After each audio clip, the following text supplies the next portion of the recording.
Hello and welcome back to the episode of Electric. There's Fran, I'm Rich. How are you, buddy? I'm very well, mate. How are you? I see we've both got the memo for the blue hoodies. Different brands, has to be said. So we're looking for sponsorship deals for different brands. You've come with one, I'll come with the other, just in case. Everything all right at your end? Yeah, bit of a cold, but apart from that, all good. You? Booked up Duffy Doze? Yeah, just a little bit. Just a bit. Talking quite nasal today. That'll be good for the people listening via Spotify and Apple iTunes. It is Fran, just not as you know. No, all good here, mate. All good. No colds for me. Don't believe in them, so I don't get them. Simple as. Let's get cracking with what is a quite exciting game week for maybe some different reasons. And it kicks off on Friday night. I always enjoy a bit of Premier League football on a Friday night. It does seem to get the weekend off to a good start. We've also got the early Saturday. We've got the late Saturday. We've also got two on Sunday, and we've got a midweek Wednesday. So no Monday night football this week, but nonetheless, lots to be sort of getting on with. It feels like these two teams have played each other a lot recently. Brighton host Chelsea at the Amex on Friday night. Obviously, Brighton fresh off the FA Cup victory against Chelsea last weekend. This feels to me like stylistically a really entertaining, interesting game again, where actually either team could win, and actually it's going to be a case of who takes those chances. But Chelsea currently at the moment missing Jackson, look a little bit lightweight up front, don't they? In that final third, they look like they're not creating the chances, put the chance where they did at the start of the season. Yeah, and I think you could probably say the same about Brighton as well. They seem to have lost their cutting edge a little bit. Both teams have lost a little bit of form. They were at one point both flying. So, yeah, I think it's an interesting game. I think, I watched the FA Cup game between them as well last week. And one thing I didn't really, I knew about it, but it only hit home was how many ex-Brighton players Chelsea have. So every other player that touched the ball just seemed to be loud boos ringing around the stadium. Yeah. So that added a bit extra to it as well. So, yeah, it should be a good game. Speaking to a Chelsea fan just last night, actually, and sort of asking them, it feels like the wheels have fallen off a little bit in terms of the season. They were flying high. They're still in the top four, of course, but a couple of teams sort of breathing down their neck now in Manchester City, Newcastle, and, of course, you'd have to sort of throw Bournemouth and even Aston Villa into that mix. And I sort of said to him, what's your expectation now of success? And he just said, just top four, just want to get in top four. Do you think would that still be seen as success for Chelsea for this season, based on where they were this time last year? I think it would be success for them this season, solely based on, it's a rebuild. They've got a manager there that is, let's be honest, he's learning on the job in Maresca, isn't he? He's not been a top Premier League manager. He's coming through the ranks, and he is proving to be a very good manager. So I do feel that top four would be a good achievement for them. Get the Champions League, it will attract a high level of player. So I do think that's what they should be aiming for. I can't really see. I mean, a trophy would be nice, winning a trophy, which doesn't look like that's going to happen this season. So it has to be top four. I mean, what else would they be aiming at, really? Because they need to rebuild the brand. They need to rebuild the side again, don't they? I know they've had lots of transfers in and out, but they do need to be focusing on top four just to attract that top level quality of player. Well, they're obviously very heavy favourites to win the Conference League as well in Europe, whether you class that as a serious competition or not. They are seriously expected to go on and pick that up, which, again, you say finish top four and win a European trophy. Champions League football next season would be great for the club, and of course, put something else in the silverware. So, but it's funny, isn't it? Because actually, we've kind of commended Chelsea for the job they've done in kind of navigating the players. As we keep talking about in the summer, everyone was doing the jokes about 567 players, all that kind of stuff. It feels like that noise is gone, but actually, they do need to go again now, don't they? They do actually need probably 4 or 5 to come into that first team to really start to kick on and push on and be seen as a top team. Well, they did. The players that they bought, a lot of them were generally young players with potential, and all of them aren't going to realise the potential. So they do now need to start shifting a few of those out, which they have done in the window. Disasi, who was highly rated when he was bought, has flopped, let's be honest. But they're going to have to start bringing a few players in. So I do think you'll start to see a bit of movement as well, out and then in.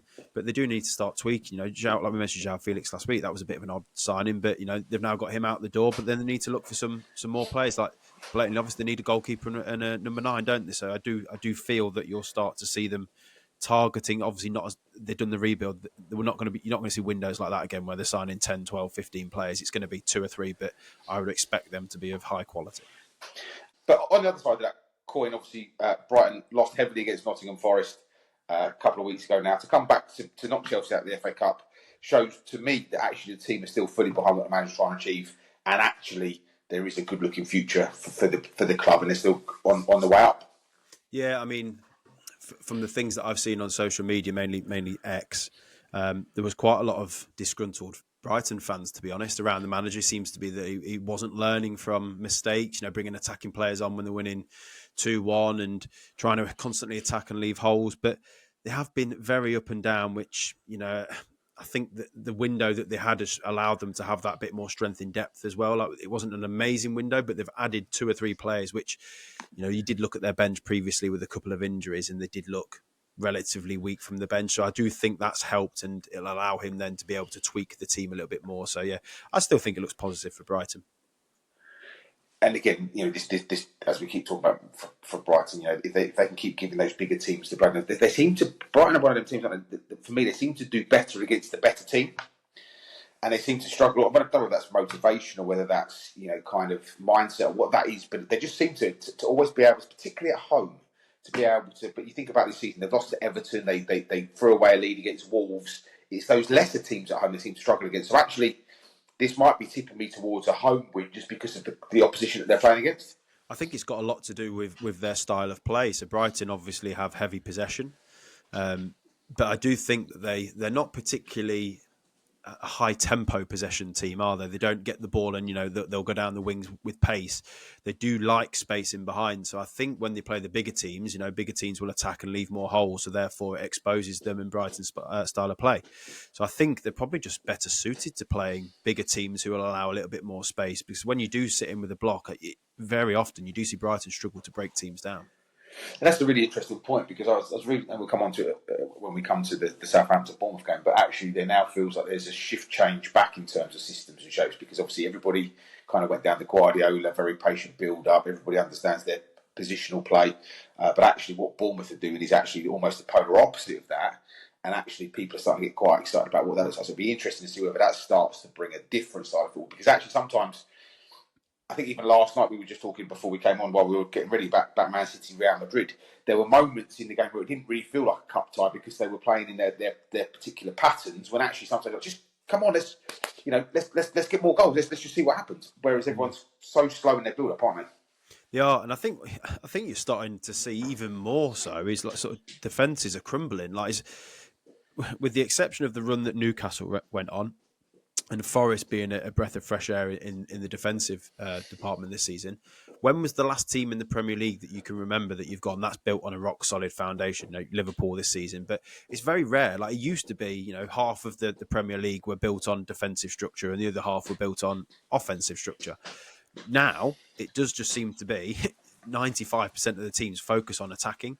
And some of it's not even attacking to score goals. It is just possession of the ball.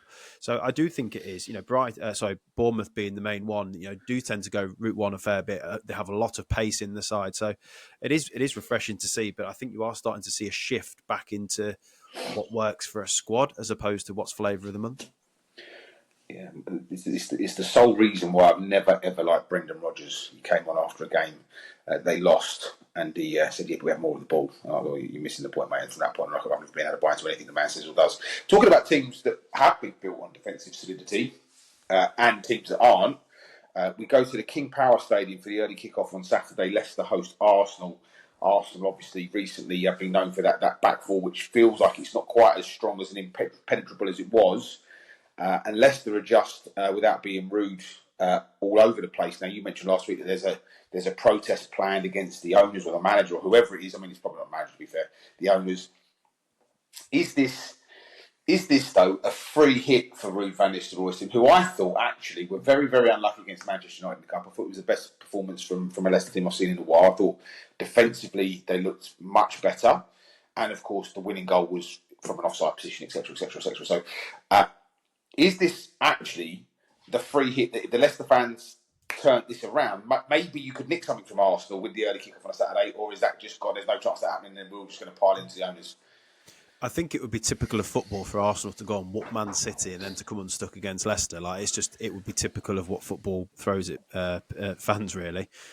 However, I mean, if I'm being honest, I can't see anything other than a comfortable Arsenal win. Leicester, I agree with you. I thought Leicester looked improved defensively and, offensively on the ball. I thought they looked very, very comfortable for 60, 70 minutes against Manchester United. However, I think you've got to factor in how poor Manchester United are. They're probably, they're in and around the level of your Leicesters, your Southamptons, your Ipswich. Like, they're down there for a reason. So there was improvement, and there was some encouragement to take for Leicester fans. But I do think it's going to be a very, very tough game against an Arsenal team flying, coming off the back of a great win against Man City. I just want to touch on the protest. So yeah, as you say, it's not a protest against the manager at all. I know some fans were unhappy with the manager, but he's been dealt the hand that he's got with the players that he's got. They haven't brought in any players to back up or change his style. So Ruud van Nistelrooy's having to deal with what he's got. The protest is against mainly the director of football, John Rudkin, but also the owners.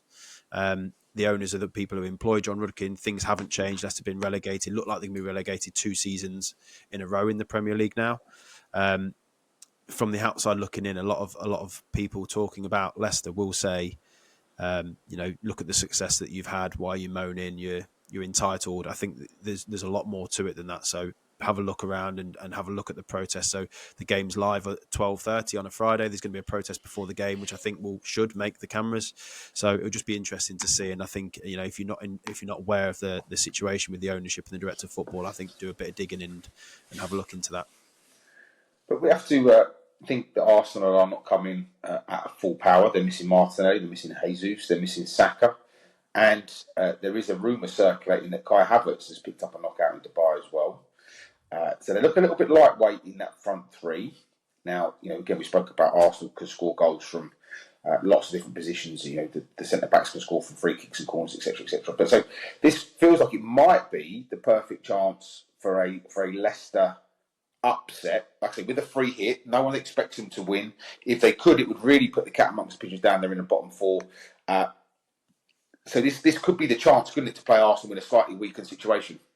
Yeah, and I think when you look at it from the Leicester perspective, they've got Hermansen, who played against Manchester United, who's come back and is now fit. You've also got Ndidi, who got 60 minutes, and I thought in that particular game he made a huge difference. He's got huge amounts of Premier League experience, and really looked like he'd come back fit and on form. So they're effectively 2 new players. So yeah, you mentioned the Arsenal situation as well. I mean, I still think they're going to have too much. Like, they're going to have Nwaneri on the wing and Odegaard they've still got some quality which should be able to unlock Leicester's defence. So I still feel it's an Arsenal win. But yeah, if there's any opportunity for Leicester to take points at home, early kick-off throws up strange results, doesn't it? It's going to be Saturday. Yeah, the early kick-off normally does. And, we're now talking about 17-year-olds coming into that Arsenal team. We were talking about them being potential not only champions, but potential champions of Europe not that long ago. And now they're reliant on their youth team coming through. And again, we spoke about this many times, including last week, around the opportunity they missed in that last transfer window to add some quality up front. And maybe this is a sort of game where it might just come back and bite them. Obviously, the Havertz story isn't necessarily confirmed at this point. But like I said, it'd be interesting to see who they can field. And the other player he did make, I thought Coley made a big difference to the Leicester defence again, like you say, against the Man U team that aren't quite Arsenal, but nonetheless, I thought Coley made a difference there. He made a great clearance, one of the best clearances off the line I've seen in a long while, to be fair. And he adds a bit of pace and strength into the back line, which quite clearly is missing when you're playing Yannick Vestergaard there. So, yeah, I think he's an interesting shout. He definitely put his hat in the ring, didn't he? And it could be a common theme today. We now move on to a team that have been decimated at the back now and picked up another injury last weekend in Injury Konza. Aston Villa host Ipswich 3:00 at Villa Park. I mean, all logic and sense says home win. But actually, like I say, with that back line now looking decimated as well, maybe Ipswich could go there and give them a bloody nose as well. We could be talking about a couple of upsets if those bigger teams, if you like, are missing some key players. Yeah, typical of football again. Ipswich going to lose to Southampton and probably go and get something against Villa. But, I mean, I do think this will be a home win. I think Villa, with the signings that they've added going forward, are probably just going to look to outscore Ipswich. They obviously will have far more strength in depth as well. So I think this is a home win. But Ipswich, this should be, like you said, when you're looking at a back line that's got as many injuries as that, they've got to be targeting goals, haven't they? And a point at the very least. Yeah, I mean, Matty Cash, Tyrone Mings, Pau Torres and Ezri Konza all out. Obviously, Disassi will be coming in. Obviously, Ollie Watkins also potentially out as well. So this feels like actually the perfect opportunity for Marcus Rashford to go and stamp his authority on his new team. And I can see actually, if I was looking for a player bet this weekend, Marcus Rashford goal or assist would be one of the things I'd be looking to throw in. Well, what did you think of Rashford's performance in the FA Cup? To me, he looked a bit of a different player. Like there was one period of the game I was watching it, and this player whizzed across the pitch defensively, tracking a runner, and I thought, "Who's that?" And I checked, and it was Rashford. I thought, "There's no way you'd have seen that at United." So to me, he does look like he's been reinvigorated. And like you mentioned, a player bet there, I've put him into my fantasy team. It's a double game week for Villa, and from what I saw of that, I thought he looked hungry. He looked back to the old Rashford, running with the ball. He was direct. So, yeah, I thought it was really positive signs on Rashford. And Asensio, I thought he was similar as well. He had a lot of good touches and looked neat and tidy. Yeah, I think it's going to be, as we said last week, interesting. Anthony's gone out to Spain. He's one man of the match. Again, different levels, I get that. But he's one man of the match in both games he's played. Rashford looks like a different player. We mentioned Sancho. You've got to start to wonder what Manchester United does to these players and how as soon as they leave. And Sancho posted the now famous freedom comment this week. You've got to wonder whether that emotional baggage is so much to handle that actually it's too big for many managers, let alone players. Yeah, and I don't even know if it's the emotional baggage of playing, and the pressure of playing for United. It could just be the general structure of the club now. It has to be coming from within, doesn't it? The structure of the club, the staff, There's definitely something there which, without being inside the fold, it's impossible to tell, isn't it? But there's something there because it's every player that leaves now seems to have an upturn in form. Moving on to Ipswich, obviously, really bad run of fixtures, also not necessarily bad run of fixtures, but bad run of results. I mean, to be fair, they are probably quite difficult fixtures as well. However, the Southampton game would have been one they would have been banking on to win, as we did as well. We thought they would win when we did the predictions. The bottom four this weekend have all got, in fact, they've all got very difficult fixtures. I mean, Wolves play Liverpool, Leicester play Arsenal, Ipswich play Villa, and Southampton play Bournemouth. This could be one of those where at the end of the weekend it's stay as you are. If that's the case, can you still build a case for Ipswich climbing out of this? Or I know you've mentioned before that you think Wolves are going to be too strong. Is that still where you sit on that situation? Where I'm currently at, yeah. Unless one of the teams does something slightly different, like whether there's a change of formation which has an upturn in results or something along those lines. With the players that are at each team's disposal, I just feel that Wolves had such a strong January. By keeping Cunha and adding 2 or 3 players of quality, I think they've just got enough in their squad to be able to get over the line. Yes, this summer transfer window is going to be very. I believe that talking about Wolves and Ipswich, I think Rory Delap is an absolute shoe on. But again, Liam Delap, Jesus every Christ. week. Honestly, man, it just doesn't even make any sense in my head that his name is not Rory. It's every week. It's brilliant. I tell you, I don't even know what to do with that. Genuinely, like it's almost as shocking as Brian O'Brien being 25. Liam Delap is definitely coming in the summer, as is Cunha, albeit we now know the fee that Cunha will be going for. Both teams, whether they stay up in the Premier League or go down, will have a nice nest egg. They're wanting to do their rebuild. Yeah, and the question is what the teams do with that. So, I mean, if Ipswich are in the Championship, it could be just used to fund a whole new squad. I mean, but they don't really need to. They've already pretty much done that. Wolves, on the other hand, it will be a question of what the owner does with it. Does he pocket it or does he reinvest to try and make sure that they keep staying in the Premier League? Yeah, it'll be interesting to see what they do.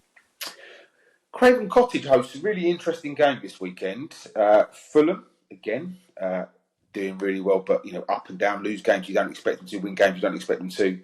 Mid-table now feels about right for them in terms of their season. And if you look at their last 5 games, it's an absolutely epitome of inconsistency, win, lose, draw.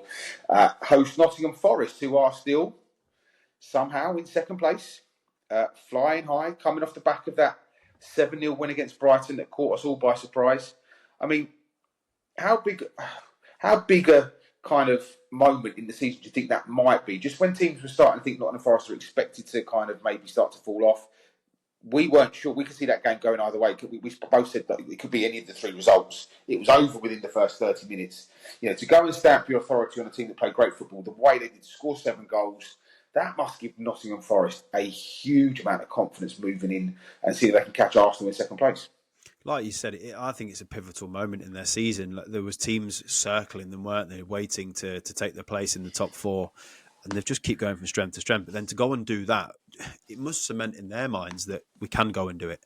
Because the only team that you can compare it to is the Leicester title win, really, can't you? And I think back to that, and there was a pivotal moment where they went and beat Man City, and it was almost like, oh, we're title challengers. Like, I understand that the team that Forest beat wasn't sort of challenging for the Premier League, but the manner of how they did that, it's almost got to have that mentality shift of to go, no, we are here. The run, it's not just a run, it's not fluke. This is us. So I think it's a huge result, and I'm not being fair. I look at the game against Fulham. Yes, Fulham are a decent team, and the things that they've done in the past couple of seasons to get where they are fantastic, and we really applaud what they've done there. But I can't see anything other than a Forest win here. Like they're that good at the minute, and it gets to the point where I think in a £5 challenge, you've got to be silly not to put them in. There always seem to be odds against. Like Fulham are hit and miss. They're just solid. Yeah, but both teams pretty much at full strength. None of them missing any what you would call kind of key kind of cornerstones of the team. So they come at it full strength. Obviously, Nottingham Forest have just come off the back of extra time and penalties. So quick turnaround. Although actually you could argue sort of Tuesday to Saturday is not a massive problem, and they did obviously rest some players as well, of course. A lot, didn't they? Yeah. But nonetheless, you're down. Was it in Exeter? Down in Exeter? Yeah. Was it Exeter? Yeah. Travelling, all that kind of good stuff. So maybe that adds some sort of mileage into the legs. But I think you're probably right. This one feels like actually Fulham might struggle to score again. Fulham for me, if the goals have dried up a little bit, haven't they? That feels like being the start of the season they were scoring consistently and from different places. Whereas Raul Jimenez's goals have dried up. Muniz, Carlos Vinicius, they're not quite at the same level as what Nottingham Forest are dealing with, are they?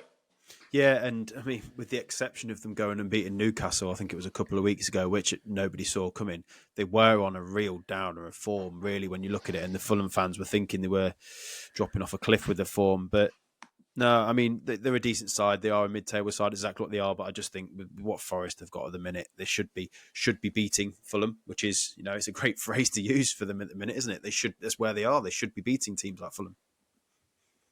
Yeah, but I do think this is going to be an interesting stylistic game.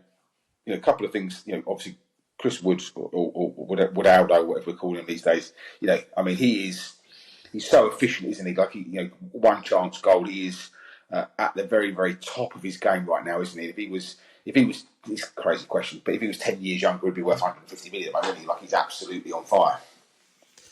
Everything he touches turns to gold, and like you said, it's not like he has 5-6 touches, he beats a man. He's just in the right place consistently, and he's taking one touch and finishing. Yeah, like the composure and just the ability to finish the small amount of chances that he's getting. His conversion rate's unbelievable. Like he's having the season of his life.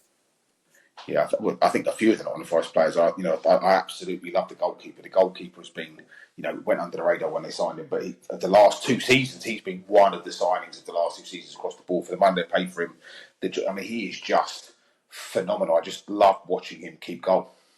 Yeah, he's just it's his reflexes as well, and some of the saves that he's made where it's deflected off players. And you think, how on earth have you got that? And again, it comes back to the people are saying, "Oh, he's just in form." It can't be when you don't have purple patches like and as a team and as players that run over a season. Like it's the level that they're at. Yeah, Nottingham Forest are going to be a really interesting summer watch for me because they're not your typical big six. But if they do get Champions League football, does that enable them to keep some of these players we're talking about? If they don't get Champions League football, does that mean the big six, if you like, and again I use that word loosely, the big six, the big eight, whatever they are now, go and hunt and pray? And we talked about Chelsea and the goalkeeper every week for the last 15 weeks. Well, if they went and got the Nottingham Forest goalkeeper, they'd be solving that problem in one foul swoop, wouldn't they? Yeah, I mean, it's difficult these days to go and to be the predator and go and circle around the smaller teams and just take like Man United used to do back in the day. Yep. It's difficult because they can financially stand up to them now, can't they? So I don't think you'll start to see sort of an exodus of players if they do drop off and don't make the top 4. But I do think that going back to the January window, I thought Forest did miss a trick. I think when you're in a position of strength, go and target 1 or 2 players that really turn the dial for you. Which I know some of the rumours that were coming out was Visser and a few of the players like that, weren't they? Which they were the sort of level of players I was expecting, but they didn't manage to get one over the line. So I think they missed a trick slightly. Yeah, like I say, there's always sort of 2 sides to this conversation, isn't there? Around not only do they want to sell a player, do they need to afford to sell a player, but does the player, if I look down the alleged salaries of the Nottingham Forest players, the highest earner is Milenkovic on £105,000 a week. Again, by the way, let me just caveat this by saying that even that's a crazy amount of money. But the goalkeeper's on 35k. And so actually you could see somebody coming in and swooping in and quadrupling his money, which then turns his head. I was just thinking, like 25 grand a week, you'd just be going, oh, that'd be quite nice, wouldn't it? But in the grand scheme of things, it's for a Premier League footballer, quite a poor wage. So yeah, I mean, a lot of mid-table teams would double, triple, quadruple your wages there, wouldn't they? So, and that's the level of the Premier League. So you go to a top team, you might be getting even more. Yeah, I mean, you look at Anthony Elanga on 25k, like I say, Matt Sells on 35k, Morata and Murillo on 40k, Ola Aino on 40k. Again, by the way, crazy numbers, but just thinking about the teams that would swoop in, and even Morgan's give White on 80k, that could be the stage. But again, Champions League football might enable them to give them all a nice pay increase, and there might be bonuses on top of that. But we have to remember there's sort of three sides to the coin of a player moving, isn't there? One of them is obviously the buying club, one is the selling club, but the other one is, if I'm going to go and quadruple my money, I don't care how well you've done, I might want to go and do it. Yeah, exactly. I think, and I think this is the situation that some other clubs that have attempted to try and get into the top 4, top 6, and stay there have failed on. Is as you get to a certain level, players expect to be paid a certain amount, and I think you're probably going to start seeing that with Forest. If those wages are true, 25 grand for Elanga, he's going to be going, I want 50, 75. All of a sudden, you get 10 players that do that, and you're doubling your wage bill. It's very, very hard from a PSR perspective to be compliant. So it's going to be interesting for Forest in the next few years, because once you get to a level, you expect to stay there, but it then means you've got to have the backing to be able to do it. Yeah, the raised expectation of a fan base. We reference back to Leicester. We move to the Etihad. Manchester City host Newcastle. This game's normally on telly, so I'm a little bit surprised it's 3 o'clock kickoff. You kind of touched on it before we dialed on around how you think Newcastle are great value. Obviously, Man City are just finding ways to lose games from winning positions. They look defensively shot. In fact, I think after the game last night, for the first time, I genuinely thought that could be Guardiola done. From him not getting fired, but as in him being, he looked like a broken man, didn't he, as that game ended last night? Like you said, I don't know how they were in a winning position last night twice. I didn't think at any point that they were the deserving team to be leading. But once they were 2-1 up, you did feel that the old Man City would have just controlled the game, kept the ball, and they were finding ways to give the ball to Real Madrid. And I thought, it's just not what a Guardiola team does. And it was almost inevitable that Real Madrid were going to equalise. I didn't think they'd go on to win at that point, because I thought it was just a little bit too much to do. But they're finding ways to give the ball away, to give teams chances. Like, I know it's Real Madrid, but Man City have played teams in the past 10 weeks, and some teams that have barely had a shot on target in other games have had 4, 5, 6 good opportunities against so-called the best players in the league. So I just think this is a great game to watch. I think you'll see loads of goals. But for me, I'm going to go early. I think this is my banker of the week. I'm going to go Newcastle to beat Man City. Value-wise, the 5-2. I can't see Isak not scoring against that defence. Yeah, I mean, I go back to last weekend where they played obviously Leyton Orient, and they made hard work of that. Like hard work of that. You could argue that Leyton Orient deserved a draw out of that, if we're being honest. It was definitely not all one-way traffic. Particularly first half, I thought Leyton Orient did an amazing job of utilising their skill set and coming up with a game plan that gave them their best chance of creating chances. And I think the difference for me is that Man City with Ederson and Ortega, for the last sort of 5 or 6 years, and we talk about goalkeepers again, you'd argue they were number 1 and number 2. Certainly in that sort of ballpark. Ederson's been, for me, change the way you goalkeep. At the moment, he looks like he couldn't save, he just looks shot as well. And both goalkeepers look like they're susceptible to making mistakes, dropping clangers, and not making a save that you would expect them to make. Do you know what I think a major part and factor behind that is Ortega last season? I'm sure he stepped in for Ederson and had a very good patch of form, made some really crucial saves. I think there was one against Son to win them the league. What that did, though, was raise Ortega's expectations of more game time. And I think it was in the media to say, we'll rotate you a little bit more now. But all that's then done is now that you don't know, you still know who's the number 1, but to be a number one, you need to be playing every single week. Your form goes up, and they are shift in and out, aren't they? So they are playing 2 games here and there. So I think that has had a huge negative impact on the goalkeepers because they both want to be number one, but they're both not playing the minutes that a number one that you would associate to be number one are. So I think that's having a horrendous impact on them. Yeah, even I'm going to call it the save for the second goal against Real Madrid. For me, the keeper's come off this sort, but it's gone back out into play. For me, that's the sort. If you turn your body that way slightly, it goes behind for a corner and you reset. Like it just feels like the goalkeepers aren't quite. I don't want to, but they're not quite being a goalkeeper first. They're almost trying to feel like an outfield player. Whereas actually, just Matt Zell, just keep the ball out of the goal and hope your defenders do the rest for you. Well, I think you're going to start seeing a shift back to goalkeepers. The main thing is you want your goalkeeper to be a goalkeeper. We went so far, didn't we, that people like Anana, as an example, did he win best goalkeeper in the world? Like goalkeepers who were good with their feet were more sought after than actual goalkeepers who can catch, save. Like I think you're starting to see a shift in going back to be honest, the traditional De Gea type goalkeeper. You're starting to see goalies who are there to stop the ball. And United will probably be looking for a new goalkeeper. So I think they're going to sort of identify a goalkeeper that can keep the ball out, and that's going to be the sort of pattern that you're going to see. Yeah, I think Onana was named as in the year that Ajax got to the final. He was named in the Champions League 11, wasn't he? The best goalkeeper of the Champions League. Obviously, massively distressing and upsetting to see that Gonzalez picked up that injury in his first game. The Rodri replacement goes down. He was on the bench yesterday. Was he? Yeah.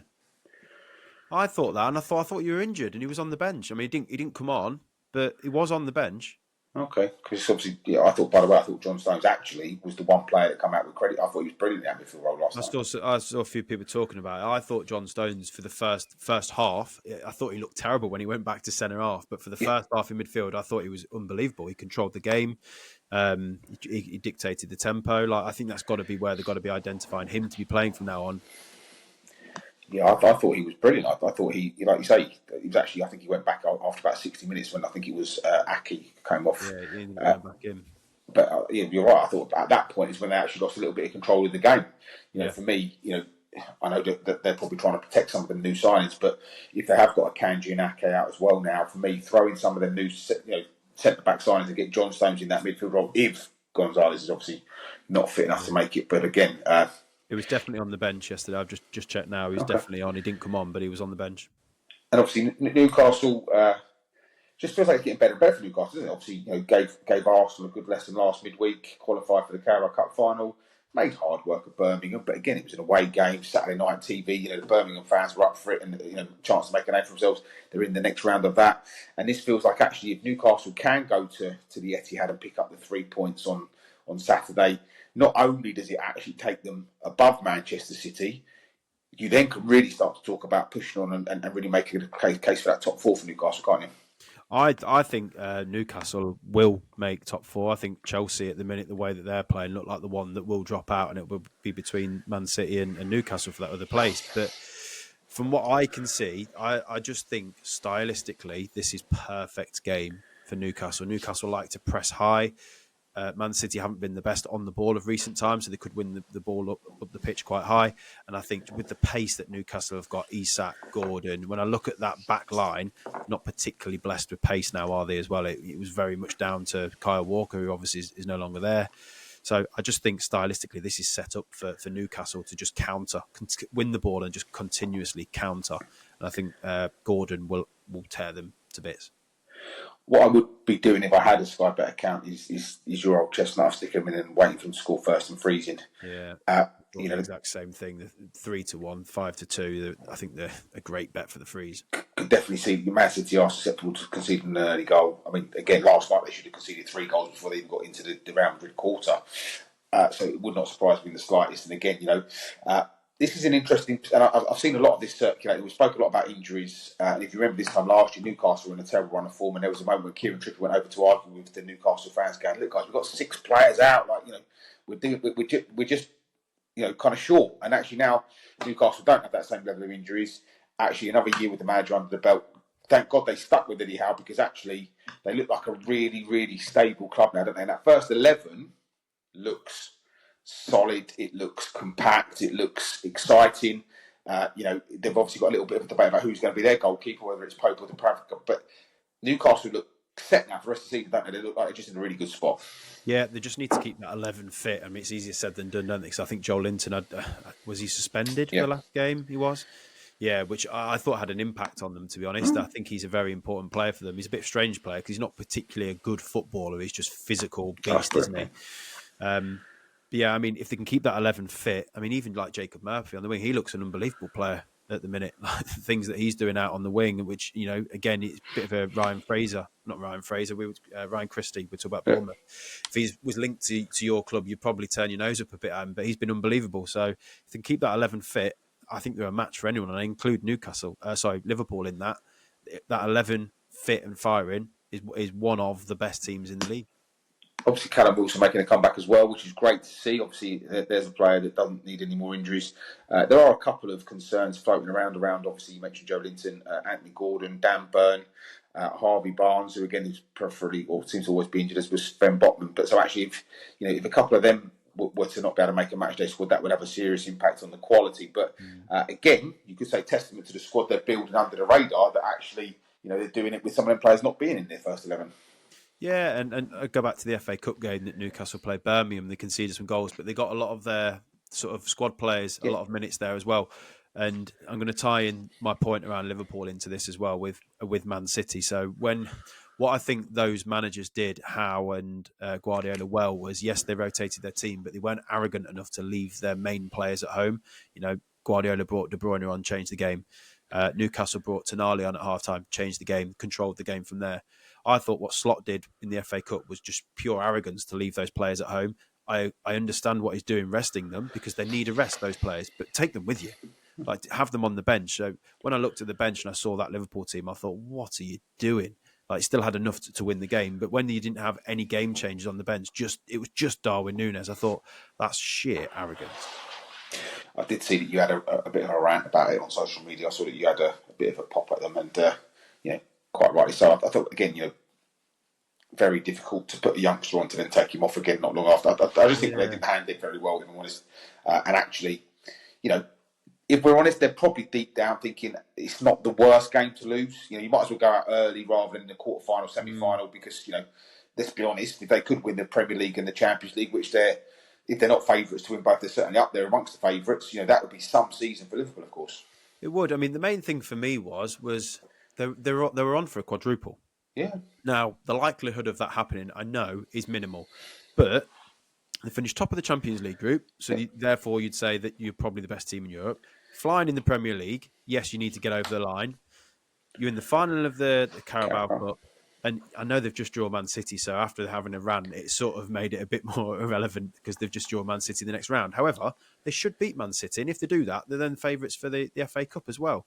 I just thought that when you've got a chance of doing the unprecedented, you've got to ensure that you take those chances. And Plymouth, all he had to do was ensure that Mo Salah was on the bench. Win the game, don't bring him on, that's fine. But then to not take your star players, I just thought, especially when Joe Gomez went off after 10 minutes of illness, he wasn't injured, he was ill. And I thought, why have you not brought Van Dijk with you then? That's just sheer arrogance. Yeah, again, like I say, I think it's, probably being in the final of the Carabao Cup probably meant that they weren't quite so fussed about it. I know it's not the holy grail of the treble, still be a treble, still be an amazing season. And I think Arne Slot will learn a lot more from that and what he did moving forward. I don't think he'll make that mistake twice, if that makes sense. I think next season, if they've got a tough, tricky away fixture and they're doing well, they'll be taking a different squad. I think there's quite a few, I know we've gone off topic a bit, but I thought for Liverpool, there was quite a few players that have played themselves out of any minutes going forwards in the Premier League. I know Chiesa's not been involved really with the Premier League, but he looked awful. And that's not an understatement. He looked dreadful. A couple of the young lads that are highly rated there as well, I thought had really poor games, didn't look up to the level. So I think it has just highlighted how, again, very similar to Newcastle, how important that starting 11 are. Frankly, the interesting conversation within football right now is for all teams. And, you talk about Ange Postecoglou, who came out after the game that Spurs lost to Aston Villa. His point was, you take 11 players out of the Liverpool team, how do they get on today? And he said, and then now do that for 2.5 months. I think we've all become a little bit screw whiff with actually all teams. If you lose 3, 4, 5 of your starting 11, the difference you can expect in the result and the output and the quality of football is massive. And I don't know why we're pretending that's not normal. Like, that's always been the case through football history. Yet for some reason now, we're expecting them to have 40 players that can all play the same standard. Yeah, I think, like you said, it has gone a bit skew with, but I think the reason for that is the level of money swashing around the Premier League, and you look at the squads, it has blinded people a little bit. Like, see, we talk about Chelsea and the level of players that they've left out of their squad. I think that has just blinded people a little bit, hasn't it? To say, oh, you've got so much money, you should have 2, 3 players for each position. It's just not. It's not what happens. You can't keep that many people. I mean, we were throwing that at Chelsea. You can't keep that many players happy, can you? It's also not how life works, man. Like just because I might try and sell you this cup, right? And for me, it's 25p for you. It's £5 because it's got your favourite football team on it, right? Like, the value is not relevant, and what we're paying the player is not relevant. It's, are they good enough? And we were spoken so many times on here about sort of talent ID and scouting and networks, and you look at all of them players. You talk about Matt Sells, right? Gonna win goalkeeper of the season. I think he was 7 million quid or whatever it was, or 13 million quid. Like, next to nothing in today's world. But you look at an Arna, 45 million quid, whatever it was. Who would you have? Like, the money's irrelevant. It's, is your first 11 at the same standard, or is your second 11 at the same standard as your first 11? And very few clubs have done it. Like, again, if you took Van Dijk, Salah, well, they did it at the weekend. And look back, you take them out and take them out for 3 months, they would struggle. It's as simple as that. And I wouldn't be blaming Arnold Slot for it if they did. You can't blame managers. Well, the only thing you can blame them for is, have they had some input into the injuries? Training methods. Are they playing them too often? But when you've had that many, we're probably going on to the Postecoglou conversation here, aren't we? When you've had that many players out injured, what other option does he have but to keep playing players that are fit? It's not his fault, is it, that he's having to go back to the well with the same players? It's the hand that he's been dealt with. So there was an interesting stat floating around that Pedro Porro has played 1,700 minutes of first-team football, as has Archie Gray, since the end of October, more than any other players in the top 5 leagues in Europe. And one of them, by the way, is an 18-year-old playing at centre-back who's not a centre-back. We move on to a team that also has loads of injuries, by the way, Bournemouth, but they're doing a fantastic job of having a second 11 that are good enough. They have they're not very far travel to go in the South Coast derby, St Mary's Stadium. Again, this feels like a little bit of a banker in terms of away bank. Get that right, Richard, an away banker. Can you put up any defence for Southampton causing any trouble here at all for Bournemouth? I feel it's going to be an away win, but I think you've got to be able to put up a case for Southampton. It's a local derby. They've just coming off the back of a win against Ipswich, which was unforeseen. So they'll be on a high. They did go out the FA Cup, but I think that helps them. To be honest, I think where they are in the league, they need to try and focus on staying in the Premier League. It looks very unlikely with the amount of points that they've got to claw back. But I think you've got to make a case for them. From what I've seen since the new manager's come in, he has improved them game by game. They've looked more solid. They concede less goals. They haven't scored goals, so that sort of trend continues. But I think they do look a better team. So I'm going to give them some shout in this because they're at home in local derby and the form is improving. I think they'll probably lose the game. But I think, if they're going to start picking up points, this is a game they need to target. Yeah, absolutely. I don't see it happening, I'm afraid. I think Bournemouth are on the way up, not on the way down. Obviously, they lost the last game against Liverpool, but they will see this as the perfect bounce back. And let's not forget that they beat Nottingham Forest 5-0 the week before. Nottingham Forest won 7-0. So, you talk about some crazy results flying around. And, of course, gave Newcastle a 4-1 battering. And actually, probably the last team to beat Everton as well. So actually, they're in a pretty good spot. In fact, that's going to beat Everton after them. They're in a pretty good spot looking upwards. Again, a win really puts them in the mix for the top 4. And what I read this week about Iriola is that actually he doesn't train attacking phases of the game. All he does is works on the defensive shape to its 99% of his training. He gives them ideas, attacking ideas, but he wants them to be completely free-flowing, free of mind, do as you want, so that actually there's no other team that can prepare defensively for them, but they're built on, and you spoke about it earlier, that defensive structure that means that actually, if you look at their defensive record, they've got a pretty good. I mean, they've conceded 28 goals, which is, to say that's less than Newcastle would surprise you. It's only one more than Nottingham Forest. And we're not banging on about how amazingly defensive they are, but actually their success is built on that bedrock of defence. Yeah, and if you'd have asked me before you said that statement, you'd have probably flipped it and said it was based on their attacking. And on a previous episode, I mentioned that they were very unpredictable, which that backs up the point that they clearly are, because they're not doing offensive training. What I have noticed about them, I said it previously, is they are a little bit more direct, which then goes into that what you've just said. They don't train a pattern of play, so they are allowed to see a runner and hit them. Like, they're not going to get told off to say, what you're doing, we're a possession-based team. So I do like that they do mix it up as well. And yeah, I think that unpredictability is going to cause Southampton loads of problems, because their defensive structure has really improved.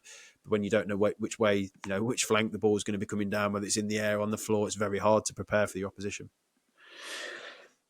I don't want to be disrespectful to Southampton fans, but are Southampton now literally just playing for pride, trying not to sort of set negative records, just trying to get as many points on the board as they can to at least save some embarrassment, really, in terms of leaving a legacy in the Premier League this season? I think so. As harsh as it sounds, before the win against Ipswich, it was looking very likely that they were going to be the team that had the worst Premier League record and take that from Derby all those years ago. However, that win gives them a bit of confidence. So I do think that they are aiming for pride and to not break records. However, you just don't know, do you? If they put one or two results together, unsurprisingly, all of a sudden they're in and around Ipswich and Leicester's total. So you just don't know. But yeah, I think you're right. I think they are probably playing for pride and not to take some unwanted records. Yeah, they now only need 3 points to not be equal or lower than the lowest ever points record. So you'd have to assume that they'll pick them up some way, shape or form between now and the end of the season. There's enough games left. But 15 is the next yardstick. So they're in and around that mix of being right down there in terms of some of the lowest all-time points records. And maybe like you say, maybe they see this weekend as a chance to put a dent in that. But for me personally, this is nothing but an away win, and it was just a case of by how many. London Stadium, London Derby. West Ham host Brentford, 3:00 Saturday still. Lots of 3:00 Saturdays again. This one's a really interesting game for a whole bunch of reasons, in terms of systems, in terms of dynamics, in terms of where they are in the league, what they're trying to do. We touched on it last week. I've actually been pretty impressed with Graham Potter's start, but the results probably don't quite do him or it justice, do they? Yeah, I'd agree with you. I think that from what I've seen of West Ham so far, I like that they're changing the style. It gradually seems to be clicking with the players. You can tell straight away that the squad that he's been given is not the squad, if he had his choice of style of players, that he would have bought. So I think West Ham fans just need to temper their expectations a little bit with an understanding that he's playing with a deck of cards that weren't his, and some of those players are not capable of playing Potter ball, if that's what we want to call it. But I do like with what, he is changing some of those players already. You can see that, these limited footballers, I don't mean that rudely, are having to play a possession-based style of play. So I do like what's going on there. It's just results haven't picked up along with the performances. However, I do think this is a good game for West Ham. I think they will win this game at home. Brentford's form has just dipped at the wrong time. And their away form's not the best. So I think this is a West Ham win. I think they'll pick up a win here to go with the improvement in style of play and form. What I'd be interested to see is whether Evan Ferguson comes straight into the starting 11 with Jarrod Bowen going back out to the wing. I think that makes them sense. Stronger. I think to have Jarrod Bowen back on the wing would be a really sensible way of approaching it. And like I said, I thought against Chelsea they were unlucky. I quite liked the 3-4-2-1 setup. I don't know that that's going to be what he does all of the time, whether that was very specific to combat the Chelsea setup, but I thought actually that they again the Cole Palmer kind of cross goal was unlucky. I thought actually West Ham gave as good as they got. Yeah, I'm just gonna have a little rant on that, by the way. Go on. I think the bookies are an absolute disgrace. Oh, go on. Everyone knows that anyway, but something needs to be done about them. There needs to be some regulations, some laws, whatever it is. Something needs to be done, because that Cole Palmer. It didn't get given as a Cole Palmer goal. It got given as an own goal. How? I get that you can say it wasn't a shot but if the goalkeeper had left it, it's Cole Palmer's goal. So how is it not? At the very worst, it should have been given as an assist. It wasn't. But then there was another goal that I saw over the weekend. Was it Chelsea when Chelsea scored the Brighton goalie? Yeah. And then there was another goal where somebody's had a shot and it's gone in. The keeper's made a mistake, but they didn't give that as an own goal. So they pick and choose really, and I think something needs to be done. There needs to be a regulator because I actually put something out there on Twitter and I had loads of responses and people had lost money over it. Cole Palmer to score or assist and those sorts of things. They've gone, there's no sense. It's almost like they've just gone chalk that off and you have to accept that it's a loss. I think it's massively unfair. People put the hard-earned cash on bets and they're just being stitched up.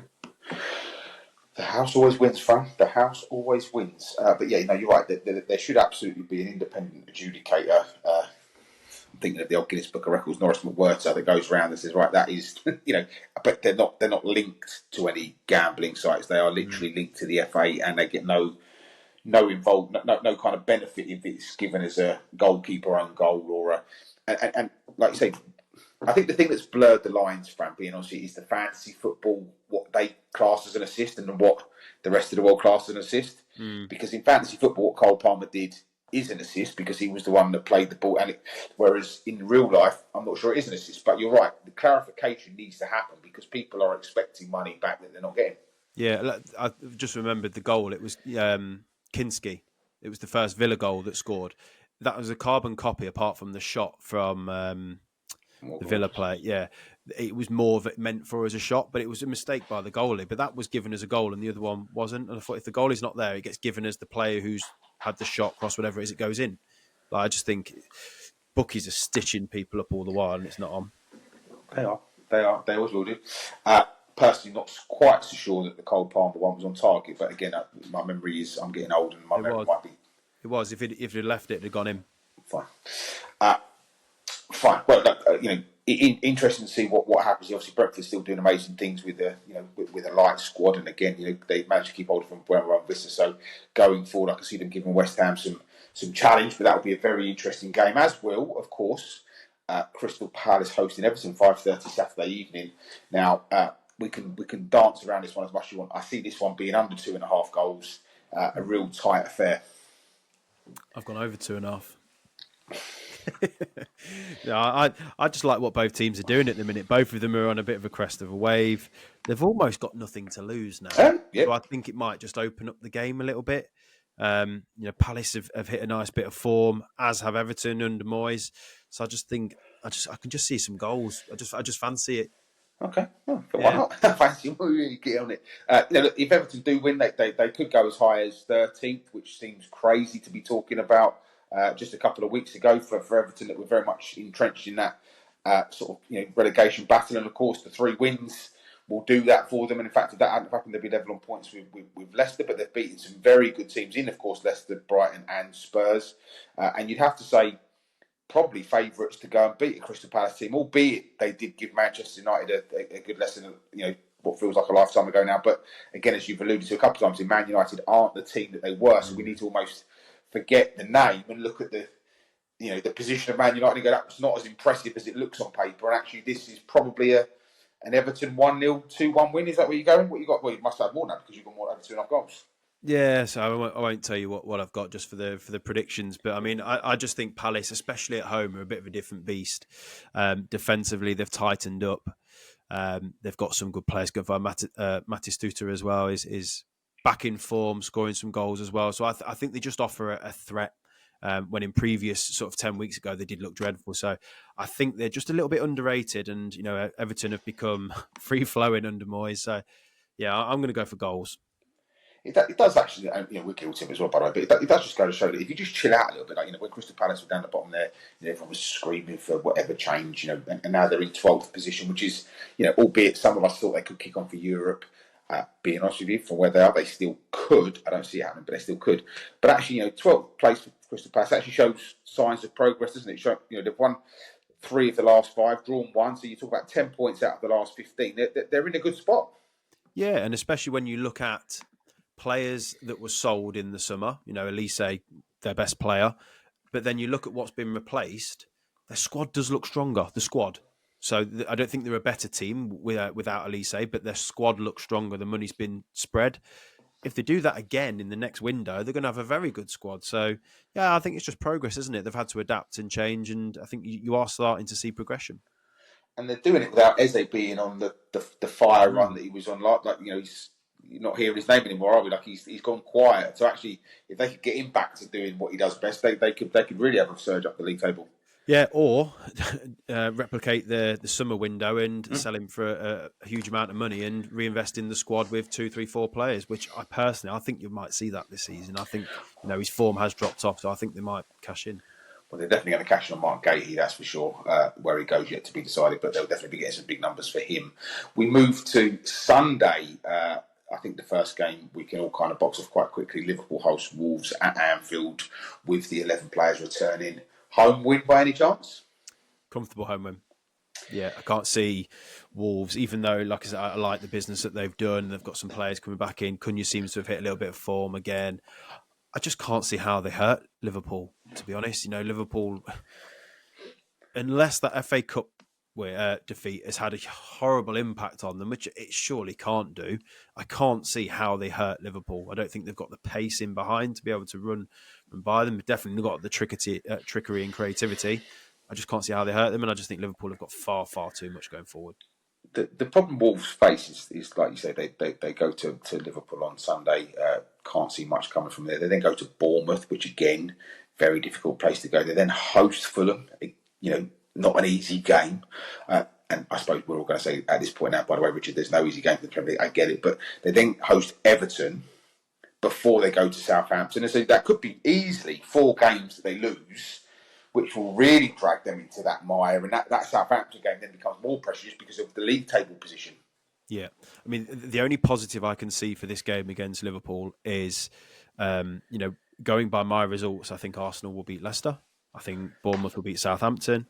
And I think Ipswich will lose to Villa. So, in essence, it's going to be a free hit. Yeah. So, and that's the only positive I can see, is that they're going to look at that. Hope if the results go how they should do, they'll look at that and go, we can get beat 10 here and it doesn't matter. So let's have a go and try and pick something up. So it might work in their favour. I don't think it will, but that's how I'd be looking at it. I think that's the positive that they can take from being the late kickoff.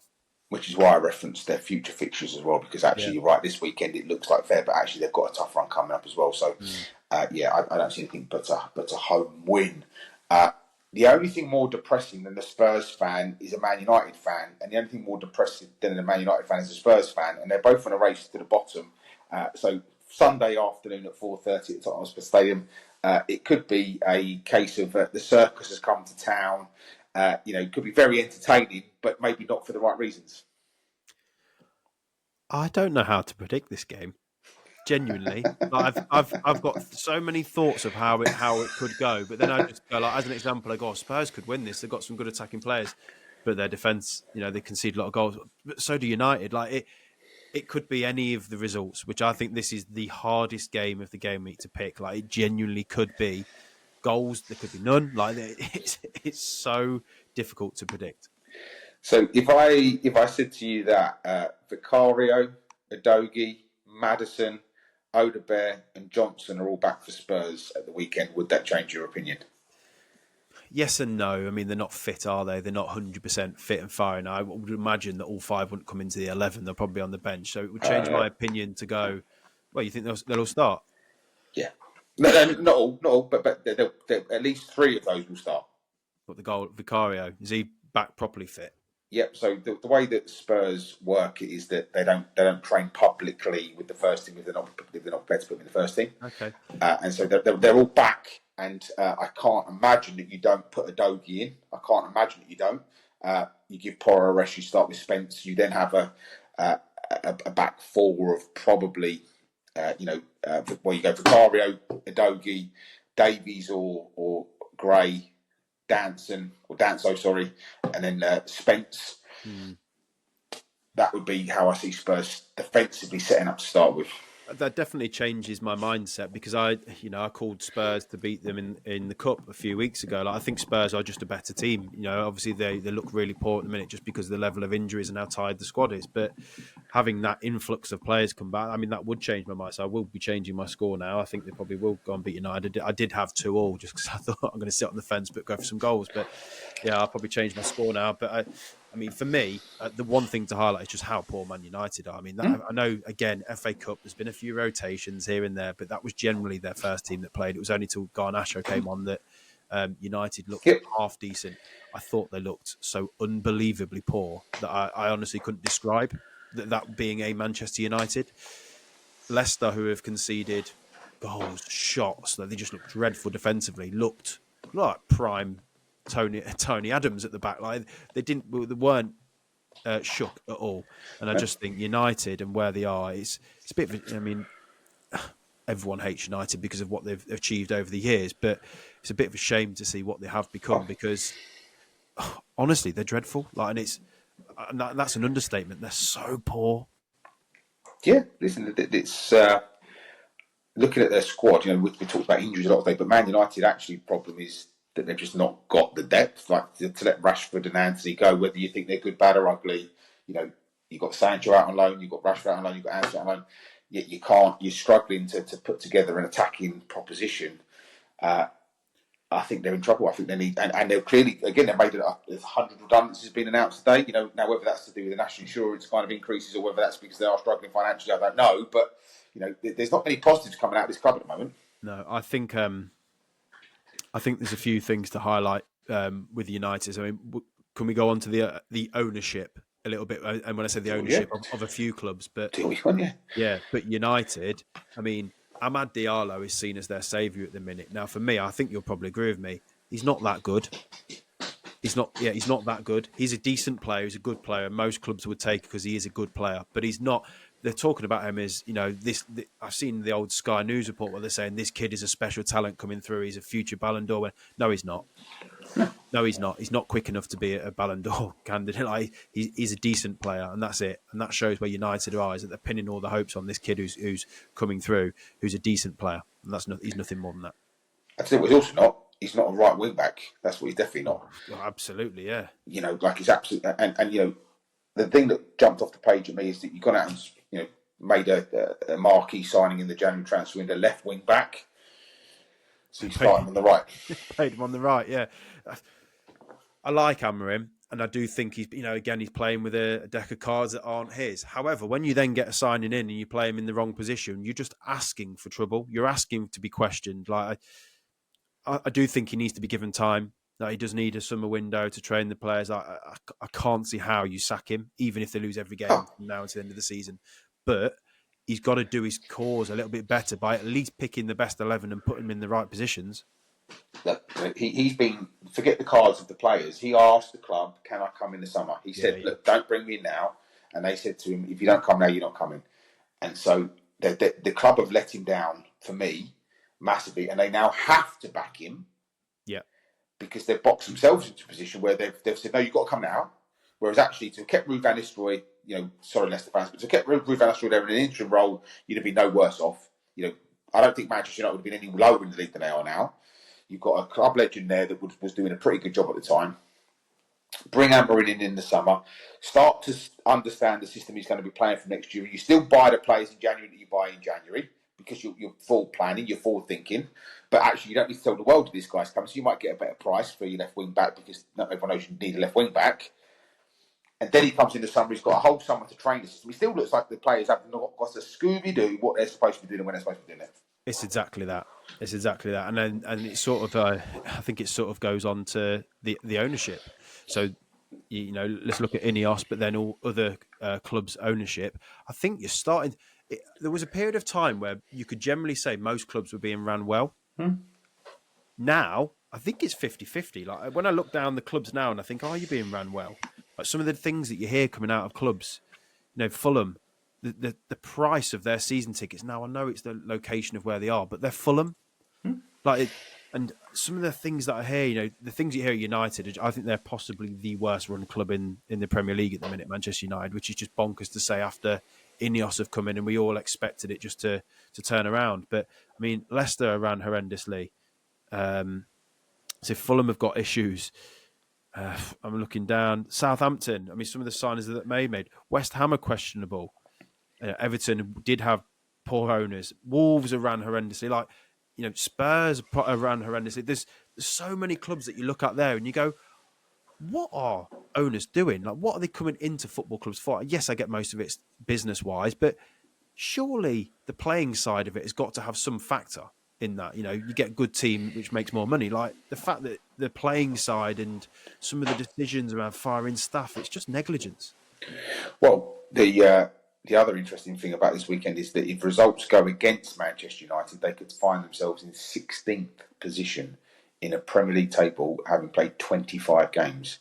That would be unprecedented and unheard of. And it would be unprecedented and unheard of, but it's fully deserved as well. Of course, yeah. Fully deserved, isn't it? Like, it's from what's happened on the pitch, but also off the pitch. The things, getting rid of the advisors, getting rid of the Christmas bonuses. Like, that's not an environment to make players and staff and people flourish. No, absolutely not. No, absolutely. Like you say, the league table doesn't lie, as they say, the famous phrase, and they will be where they deserve to be. We have one mop-up game this week where we have, obviously, Aston Villa hosting Liverpool on Wednesday night as part of a catch-up, as part of the process. Now, this is obviously very difficult to predict based on we have no idea what goes on from the game week. Obviously, you'd have to say Aston Villa, and Liverpool have both got relatively easy games, but Aston Villa kick off the day before, so have a day to recover. Obviously, under the lights at Villa Park, they do create a great atmosphere. This could be a banana skin for Liverpool. If you're an Arsenal fan, these are one of those fixtures you're looking at thinking, if Liverpool can just drop points here, we're back in it. Villa are the sort of team to do it as well. I just can't see it with the defence that they've got out. Attacking wise, I think Villa have got the players, especially if Watkins can be fit for that game. They've got the players to hurt Liverpool. They've got pace. I just think when you look at that back line, like Mo Salah would be looking at that, licking his lips, wouldn't he? Thinking, there's some goals in this for me. So I just think Liverpool will outscore them. I think you and I would be licking our lips playing against that back four. Well, I don't know about you've never seen me attack. You might be. A very long time ago. Okay, look, obviously, be very interesting to see how both teams come through the weekend and whether they can hold, a fully fit squad. Again, you don't know how Liverpool might pick up a couple of injuries. Obviously, in fact, Liverpool have got 2 games before that game because they obviously have to play Everton as well this game or last game week. So lots to go on, lots of water to pass under the bridge before that game happens. But we swing back to Friday night where we now go through our predictions, where we start at the Amex Stadium in Brighton, where they host Chelsea, and the score will be, Fran? I'm going for 1-1. Okay, I'm going to go 2-2. 2-2. See that being a high-scoring game. Early kickoff. Don't put it in your rackers, guys. Trust me, it never works. Leicester host Arsenal. Demonstration and all at the King Power Stadium. Fran, the score will be? They're going in my ACCA. 0-3 Arsenal. Yeah. I'm going to chat. I was going to say that. I'm going to say 0-2. Just to be different. But yeah, no, can't disagree. I think our ACCAs will look pretty similar, to be fair, so far this week. Aston Villa at Villa Park host Ipswich. 3 o'clock kickoff. The score will be? I'm going to go Villa 2, Ipswich 1. Oh, Jesus Christ, so was I. Yep. Go on, do it. 2-1. 2-1 Villa. Do you want the 3-0 Arsenal as well? No, I'll go 2-0. I'm going to give Leicester that improved defensive record that they had against the Man United, of course, which would have been a draw if VAR was there. We didn't even really talk about that too much. Fulham host Nottingham Forest at the Craven Cottage with those extortionate prices you were talking about. The score will be? Fulham 1, Forest 2. I'm going to go Fulham 1, Forest 3. I can see Forest causing them some problems on the break. Really exciting game at the Etihad. Manchester City host high-flying, high-pressing Newcastle. The score will be? I've gone for Man City 2, Newcastle 3. Oh, it's worth the entrance fee alone. I'm going to go 1-2. I don't see it being that exciting, I'm afraid. 1-2. Southampton host Bournemouth at St Mary's. 3 o'clock. South Coast Derby. The score will be? Southampton 0, Bournemouth 3. 0-2. I think Bournemouth will be happy with the points there. I think they'll get in front and get out. Very difficult one to call at London Stadium. West Ham host Brentford in an all-London affair. The score will be? I've gone for West Ham 2, Brentford 1. I'm going to go the complete opposite. West Ham 1, Brentford 2. I think that's our first slight difference of the game week. There might be another one here as well, by the way. Crystal Palace, I'm very interested. You had loads of goals in this one. Crystal Palace host Everton, 5:30 kickoff. I do like the Palace 5:30 kickoff at home on a Saturday night under the lights. The crowd always create a nice atmosphere. The score will be? I've gone for a 2-2 draw. Oh, no. Crystal Palace 0, Everton 1. I tried to do that in my very best 1980s grandstand voice. We move to Sunday to Anfield. We all agree that Liverpool are winning, but how many by? The score will be? Liverpool 2, Wolves 0. Oh, I was expecting a bit more juice. Juice from a goose. So I'm going to go 4-1.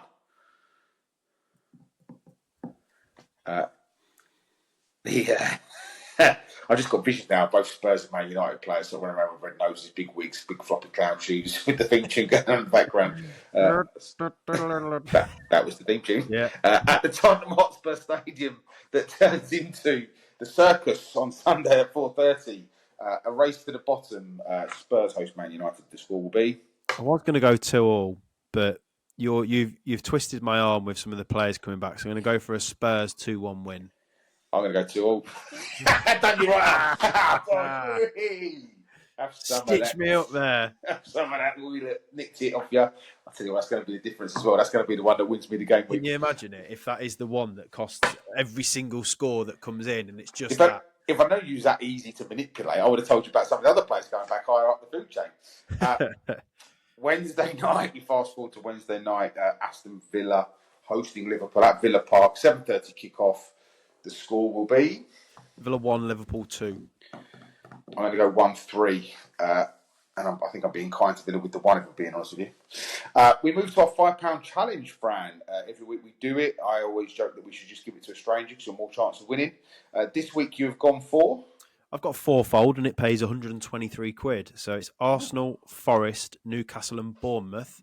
And a 5 it pays £123. Oh, that's decent. I feel somewhat inadequate now because I don't feel like I've gone massively different to that. But I've gone Villa, Bournemouth, Liverpool and Forest. And £5 only returns £39.81. I feel bad. So that Villa, Bournemouth, Forest and Liverpool. And what does it pay, sorry? £39.81. £39.81. Lovely. Who's your banker of the week? I've gone for Newcastle at 5-2. Yeah, I've got to be honest with you. There's lots of bankers of this week. None of them are particularly exciting in terms of numbers. But I think to make it a little bit more juicy, I'll go for Bournemouth to beat Southampton. I think you could pick Liverpool, you could pick Arsenal. There's a few teams you could pick, but I'll go with an away one to try and make it a little bit more interesting. Cool. I think they're 1-2, aren't they? So correct, spot on. Yeah, it's not a bad price if you had the two together in a double. Yeah, and I think so the banker just has to come in, right? So again, it's the one that you need to come in. So for me, that's where I'll be looking now. You set us some questions last time, Fran, that apparently got some noise on Tiki-Toki. Yeah. So we were just trying to spice it up a bit, weren't we? Adding in a few quiz questions, stuck it out there, and we got loads of good comments. But one of them in particular got loads of random guesses, and I was like, "What's going on here?" So I questioned ChatGPT, our friend who created the questions.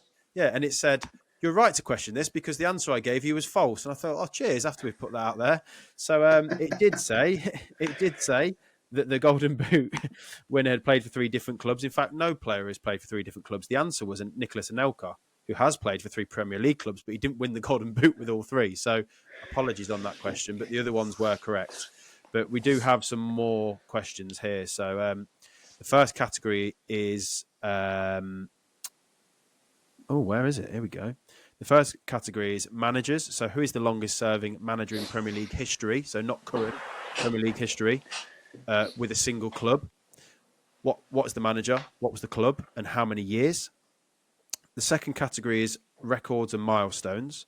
So which team holds the record for the most points in a single Premier League season? So we want the team, the points, and the season, so the year. And then the next category is iconic matches, which player scored the fastest hat-trick in Premier League history, achieving it in just 2 minutes and 56 seconds.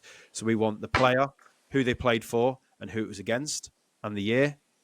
And then the last question we've got is around the Golden Boot again. So we're going to try and redeem ourselves with the Golden Boot question. Who is the only player to have won the Premier League Golden Boot and also finished as the top assist provider in the same season? So we want the player, the club, and the year. Oof. Well, good luck with that. And to be fair, some of them are a little bit easier than last week's. Obviously, the impossible question, which was obviously not a real question.